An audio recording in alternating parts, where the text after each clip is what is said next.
Hindi pa rin. Good day, everybody. We are Group 3 and we are discussing the exercise 1.2, page 63. So, when Jose Rizal was 8 years old, Rizal wrote a poem entitled Sa Aking Mga Kabata or To My Fellow Youth. Based on what we read, it is about one's love of his native language. With that, we are going to discuss our insights and share our experiences on how the youth show their interest in using their mother language or mother tongue. We will also try to answer the question, do the youth still value the language that they were brought up with? Without further ado, let's start the discussion. So who wants to go first? Okay, I want to share my insight about that. And now, the Netflix is the media that we use today. And one of my experience in viewing the Netflix is that anime 13. The 13 is the Filipino anime made, and and I see on the social media that the Filipino youth are getting proud of it. Then that's all. I have a question. So, since you mentioned about the media, which is now, of course, Netflix, based on your opinion, is watching American TV shows or anime or idolizing K-pop groups diminish the love of Filipino youth for their own language? For me, I think it didn't diminish the love of Filipino youth on our language because um, watching American TV show, anime, or idolizing K-pop is just an entertainment for us. And based on my observation on the anime 13, we are uh, we as a youth, we are getting more proud to have a Tagalog version of an anime in Netflix. We know that the Netflix is a worldwide media, and that's true that we are going to be more proud of it. So I think it didn't diminish the love of Filipino youth on our language.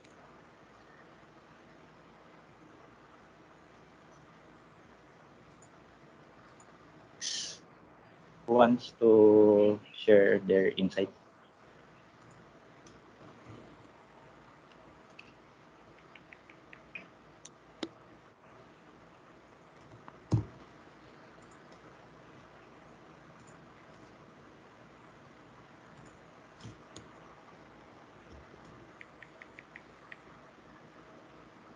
Who wants to share their insight too?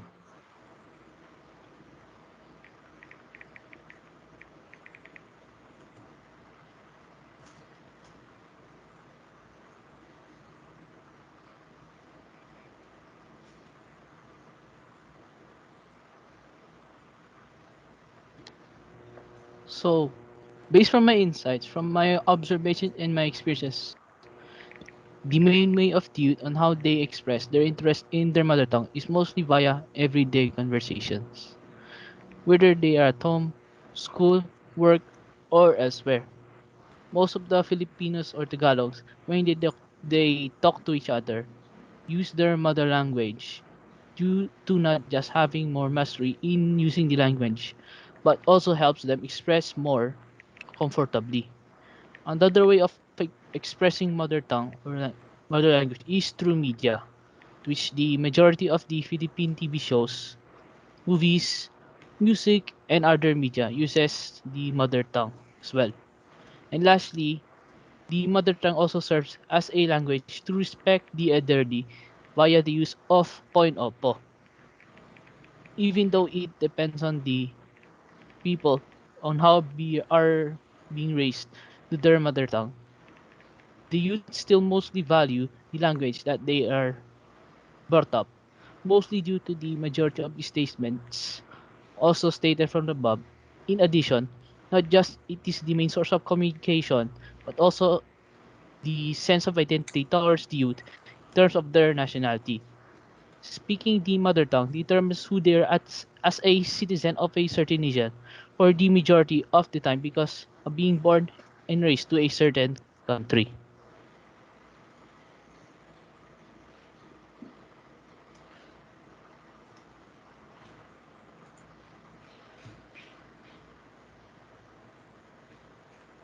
Okay, so does anyone have any questions or additional insights about what he said?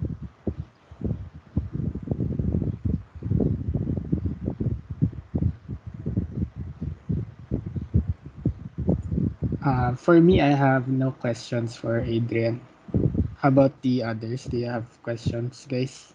Or additional insights you want to share with us? I don't I have have question. none.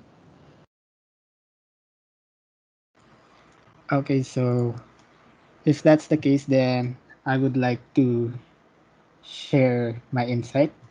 So, my name is Padilla John Michael Gabrielei, and personally, I think up until current times, the youth still value their own language in their own ways. An example would be the Filipino subjects in school. So, as we have all experienced, from preschool up until college, the Filipino language is being taught.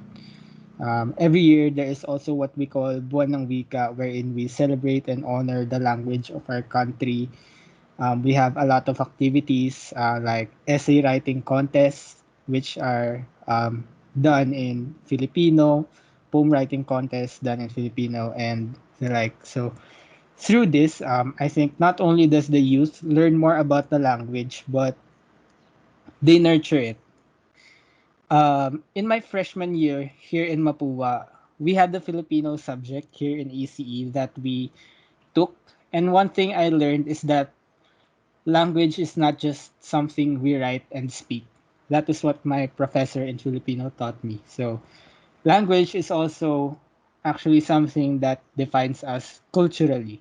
As my professor said, in Filipino, ang wika ay pagkakakilanlan. So, one of my experiences in that Filipino subject is that we were assigned to do a project wherein we had to implement the Filipino language on different things as a part of nurturing our own language. So in this project, what me and my group mates did is that we translated the whole periodic table into Filipino, and then we replaced the symbols into baybayin, and that was our final product for the project. So um, that was our way of somehow nurturing our own language in our country. So that's all for my sharing. For me, what you shared was interesting because you translated the periodic table into Filipino, right? Ah, yes, yes. Then converted the symbols into bye-bye. So, wow, congratulations on that. I just have a question for you. So, in 2019, I think you heard all about it. So, it was declared that Filipino and Panitikan courses are no longer required in college. But in our case, we experienced that, right? We all took Filipino courses. But based on the order of the Supreme Court, do you agree or disagree with the removal of the Filipino courses in college, or what do you think is its impact on the Filipino college students? So regarding that, I actually somehow I personally disagree that they should not require the Filipino subject in college education anymore because one of the reasons that um, one of the reasons that the Filipino language is not being used that much is that we don't apply it on practical things. Like we only use Filipino language for everyday conversation, but we never use the language for like something like our project. We never used it for something that really matters. We never applied it, let's say in the industry, or let's say we don't even like if we're gonna take engineering, most of the terms are in English, but imagine the impact of engineering if it was actually taught somehow in our own language. So I really think that would make a big difference, since using our mother tongue has been proven to be much easier. So that's my take on the law that was passed. I agree with what you said. I don't think that they should remove the Filipino course in college, because even though we are training for our future careers, I still think that we should practice speaking our own language and even learning about the different literature that we have, because this might also give us some learnings that we can use in the future. So, are there any other questions that you want to ask, or any other insights you want to add?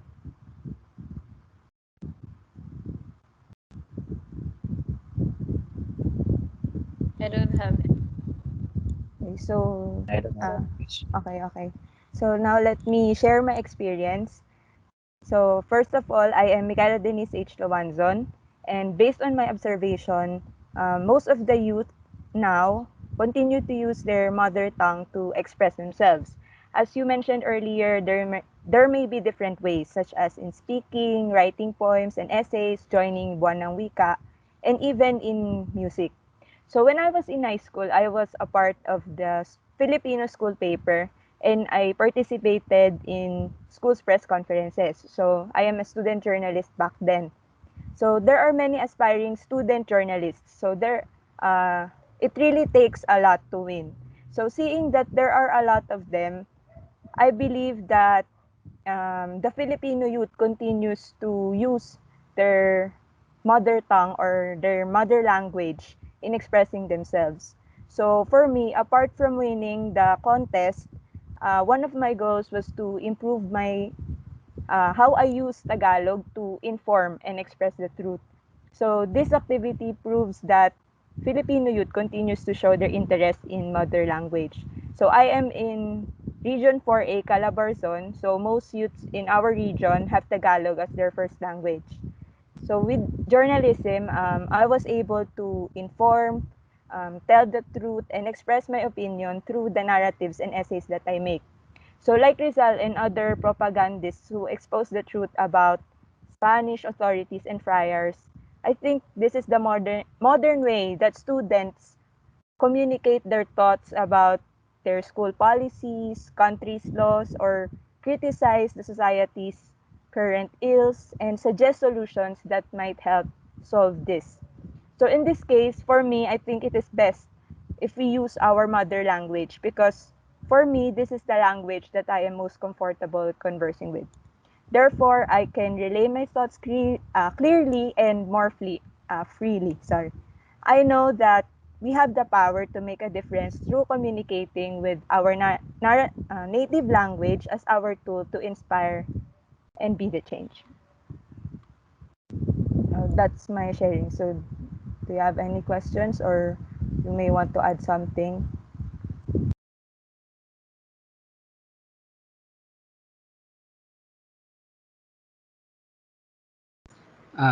I have a question. Yes. So, So, as you mentioned, you were a student journalist. So, yes. how do you think do these kinds of activities nurture the mother tongue of a person? Um, I think that these activities, such as writing for the school paper, allows a Filipino youth to express himself. For example, if I have an opinion on a certain uh, law that was passed by the government, I can write something about it. So in my case, I was in the Filipino school paper, so I was really able to practice using my mother tongue, which is Tagalog. So that helped me a lot in constructing sentences, writing essays, and I believe others also experience that. when they joined journalism in high school.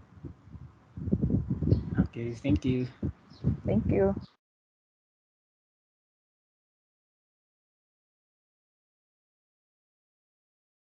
I'm gonna share my insight. My name is Denver Matthew, and for that, uh, the youth of today, in my opinion, are slowly they're losing their confidence and interest in using our own mother tongue, only because we are so fed up with the mentality that if you are fluent in another language, like when you are good at speaking English, you are smart and above others. Also, almost everywhere we prioritize speaking English to be more formal. I encountered the ones who sometimes use foreign language in daily basis like in school that give them confidence because most of our courses are taught in English language. That is when you have to recite something, you have to speak your answer either in full English or full Tagalog. Sometimes most of the teachers or professors are teaching in English language to be more flexible to other people who can understand Tagalog. There are times when we have a policy that we must speak in fluent English. They all have interest in our mother tongue, but when it comes to foreign languages, they are more competitors than we should. Uh, are there any questions about my insights?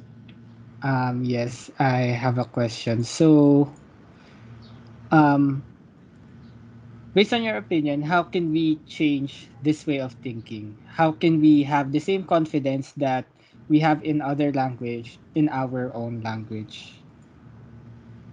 Uh, I think for me, my opinion is to use our own language or our mother tongue every time in our daily basis. That means that it can help build us up our confidence. Having a way of that, it can truly change the mentality of the people that it must be a good way for us to learn and to practice what we are supposed to talk or communicate on our language. That's all. Is there Okay, any question? thank you. Thank you. I'd like to add an insight on what Denver said. That's why we should have the course or the subject Filipino, and it shouldn't be removed from our curriculum, since this is one of the ways that we can truly uh, nurture our Filipino language and using it as our own, and not having to use English as an alternative, or uh, the way that we use English in our classes. That's all. For the any more questions for Denver's insights? None. I have none. So, okay, for my insight is the rise is the rise of baybayin. I think we all know what baybayin is. We always see it on the shirts that our campuses sell. And to give a short definition, baybayin is a system writing here in the Philippines before. So, in around April 23rd, 2018, so the National Writing System Act, or the House Bill 1022, a bill was filed by Representative Leopoldo Bataol, supported by the DepEd, or Department of Education, the National Commission for Culture and Arts, and the Baybayin Buhayin Movement, basic education and culture. The bill aims to use Baybayin script as the country's national writing system. I think this shouldn't be our or become our national writing system, because it defeats the purpose of our language. So, an editor of academic magazine told that, or states that, pagtuunan dapat ng pansin ang pagtuturo sa Filipino na hindi halos priority ngayon sa mga paaralan, kung gusto nila na maging makabansa ang mga Pilipino, kasaysayan at wikang Pilipino ang itaguyod.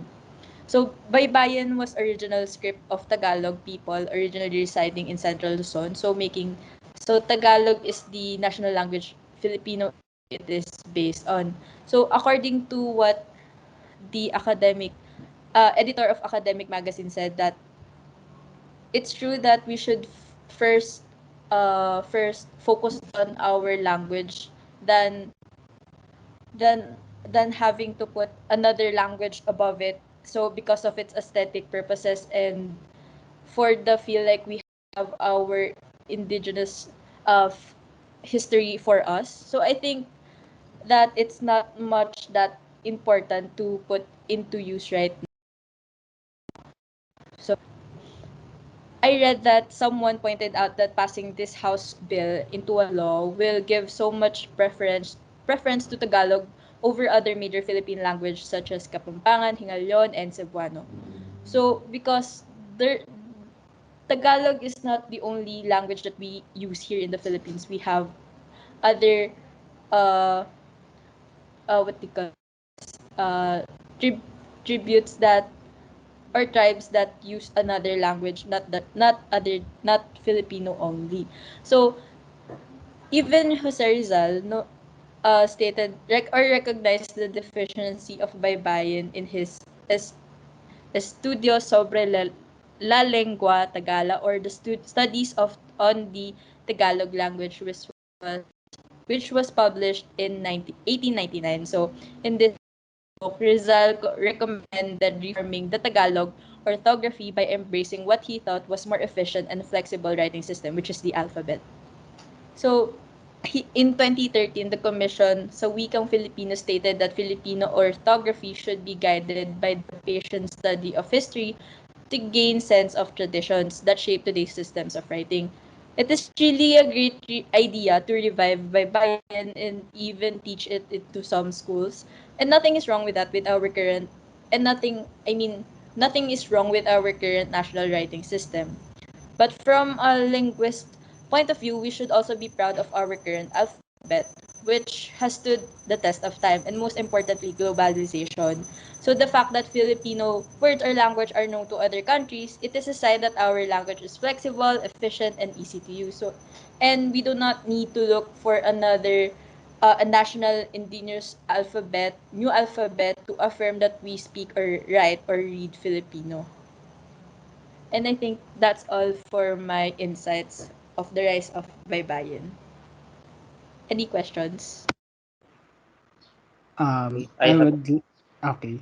okay. You first, Reynald.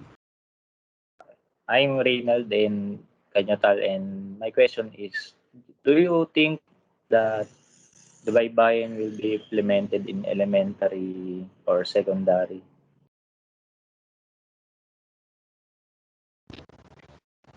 In my opinion, I think it's great to teach the kids or those in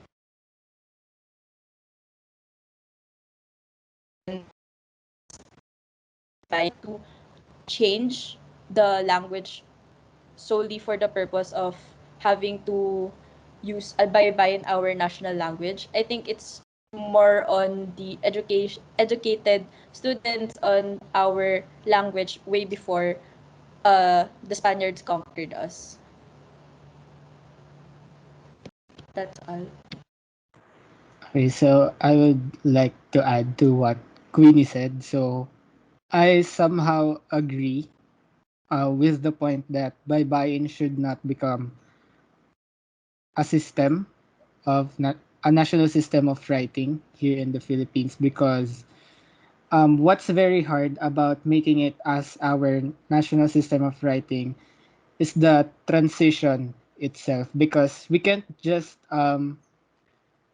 like the question mentioned earlier, we can't just put that system of writing into the curriculum because if we're going to use a system of writing, or if we're going to call it a national system of writing, then regardless of age, regardless of status, everyone should learn it. Not only one generation should be able to know how to use that system of writing. So that's only for my addition.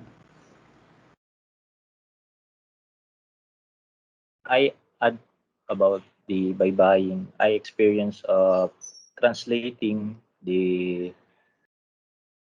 every nation in every province in the Philippines, it's too hard to translate it because it have a rules on translation of the Tagalog eh, from Tagalog to Baybayin.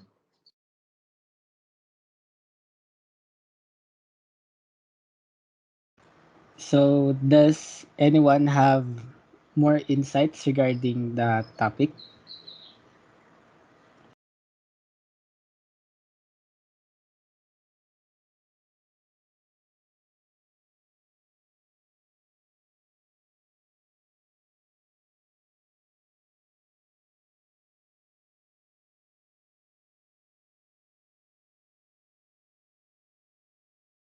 I want to share in my experience in our church as on our senior high school we have a worship service and we use Tagalog song instead of Western song because Western song is most fluent in worship services. But since we celebrating the what's it the buwan ng wika, we use the Tagalog version songs all throughout the service and we enjoy it to use the Tagalog services because we truly understand it.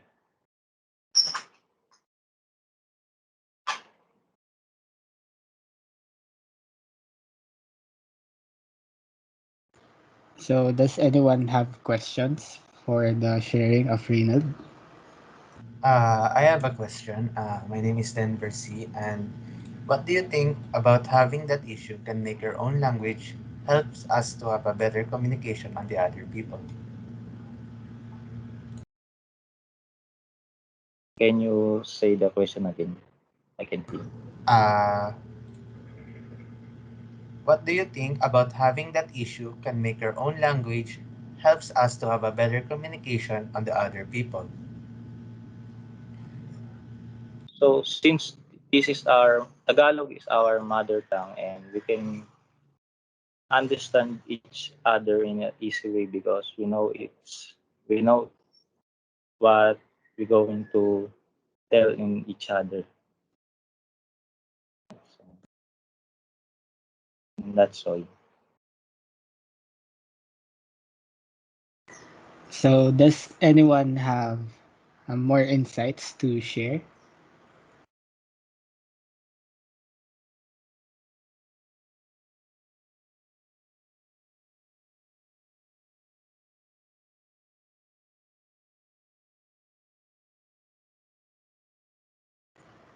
Okay, so I guess no one has any more insights to share. So, first of all, I would like to thank you guys. I would like to thank everyone for attending this meeting for our discussion regarding the poem written by Rizal. And personally, I learned a lot from what you guys shared. And I hope by having this meeting, we would have a clear a clear choice of what we're going to do when it comes to our mother tongue or our language. So thank you guys. That's it for me.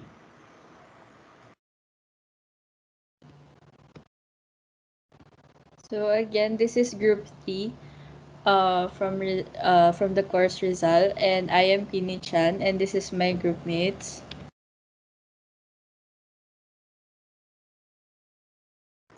So I am Padilla John Michael Gabrielei C. I I'm am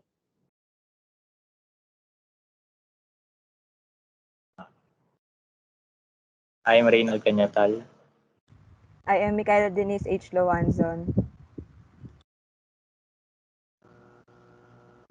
I am Castillo Adrian Clark F.